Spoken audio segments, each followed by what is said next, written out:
When we think about controlling diabetes, the basic problem we are dealing with is excess glucose in the blood.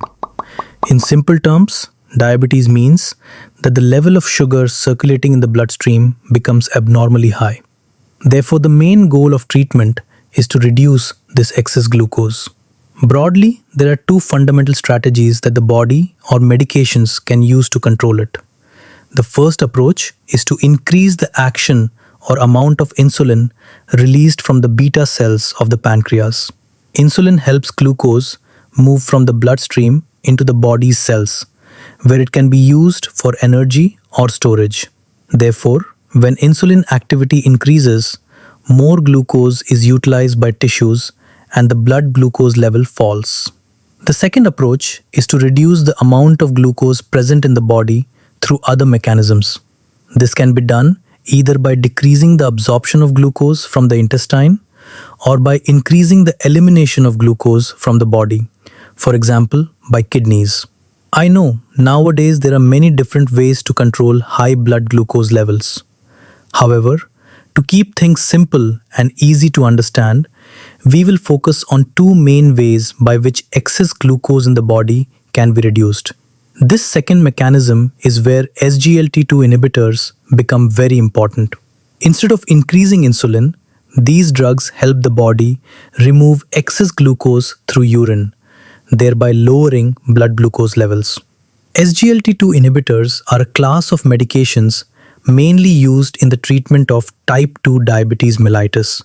The term SGLT-2 stands for sodium glucose cotransporter 2 inhibitors. There are two main types of SGLT proteins in the body, SGLT1 and SGLT2. SGLT1 is primarily located in the intestine, where it helps in the absorption of glucose from food into the bloodstream, and also located in PCT, where it helps in minor reabsorption of glucose. SGLT2, on the other hand, is located in the proximal convoluted tubule of the kidney, where it is mainly responsible for the reabsorption of glucose that has been filtered by the glomerulus back into the blood. So in today's lecture, our main focus should be on SGLT2. Normally, when blood is filtered in the glomerulus, a large amount of glucose enters the renal tubule. About 90% of this filtered glucose is reabsorbed along with sodium from the tubular lumen of the PCT by the sodium glucose cotransporter 2. These drugs inhibit the SGLT2 transporter, which prevents the reabsorption of glucose back into the bloodstream. As a result, more glucose remains in the tubular fluid and is excreted in the urine, leading to a reduction in plasma glucose levels. Because of this inhibition, more glucose and sodium remain in the tubular fluid. These substances attract water into the tubule, resulting in increased water excretion in the urine. As a result, these drugs produce mild osmotic diuresis along with natriuresis, that is, increased sodium in urine. Due to this mild diuretic effect, blood volume may decrease slightly, which can lead to a reduction in blood pressure. Since hypertension is commonly seen in patients with diabetes, this reduction in blood pressure becomes an additional cardiovascular benefit of SGLT2 inhibition. Now listen carefully.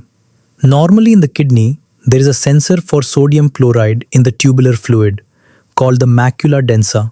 The macula densa is a group of specialized epithelial cells located in the distal convoluted tubule.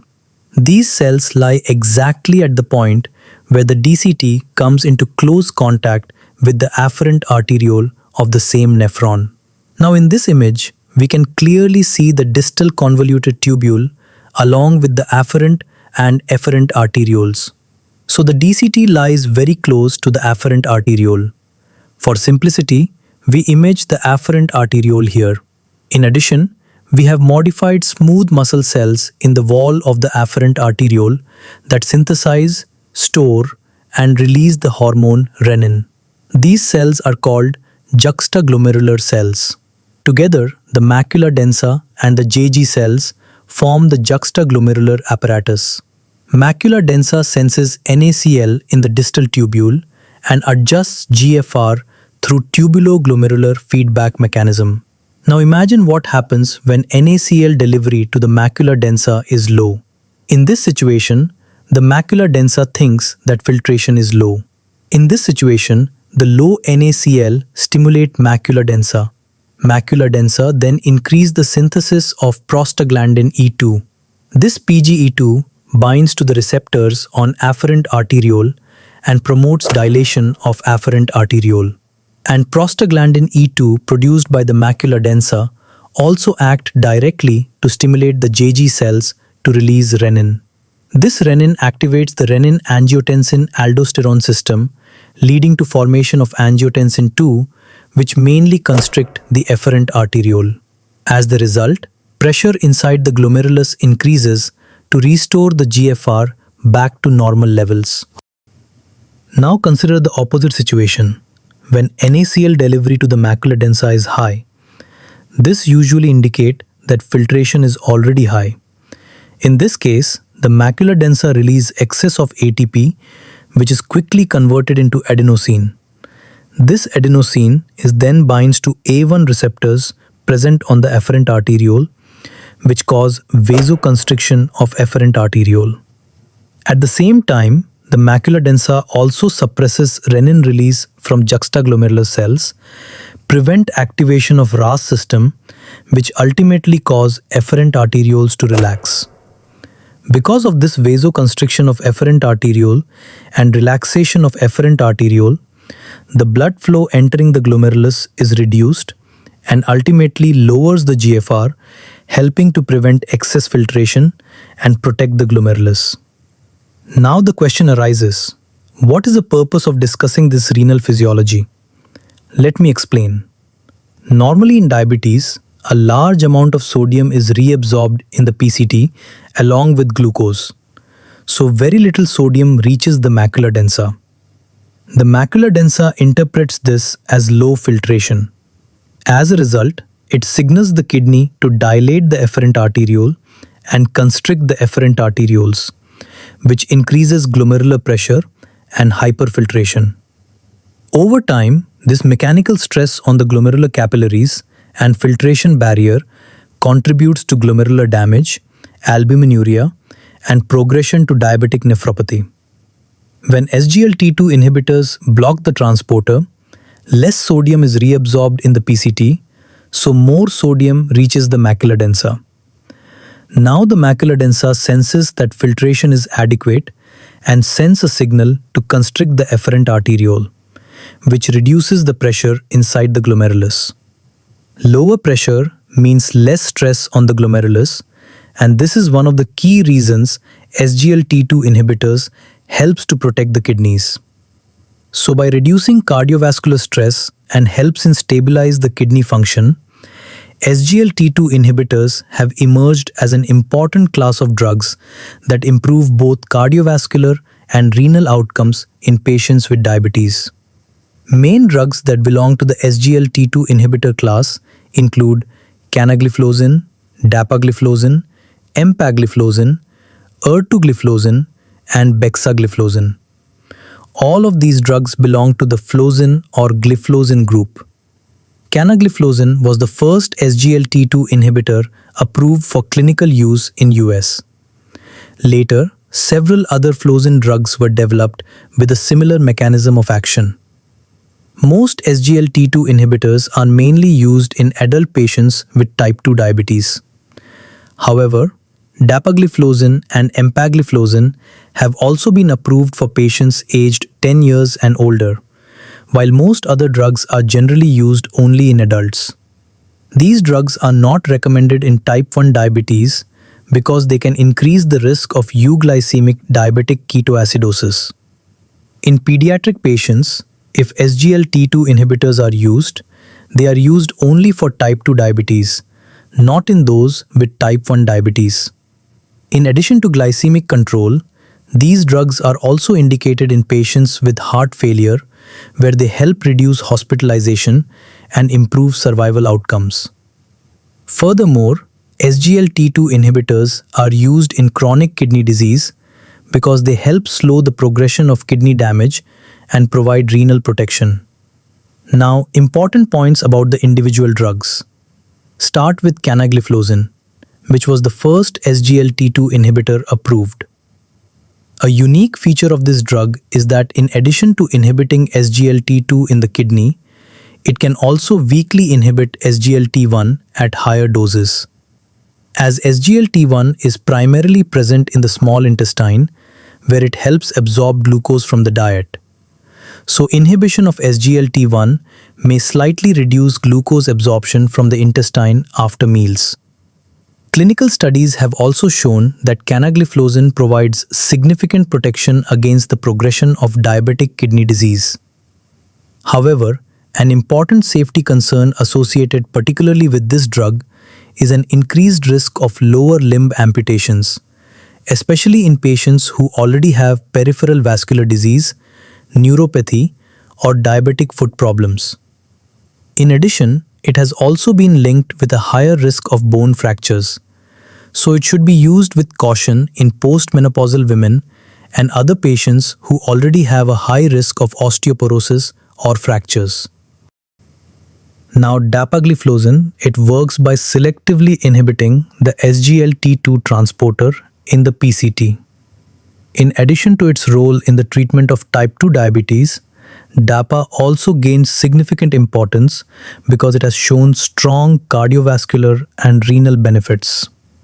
Clinical studies have demonstrated that it can reduce hospitalization in patients with heart failure and slow the progression of chronic kidney disease, even in some patients who do not have diabetes.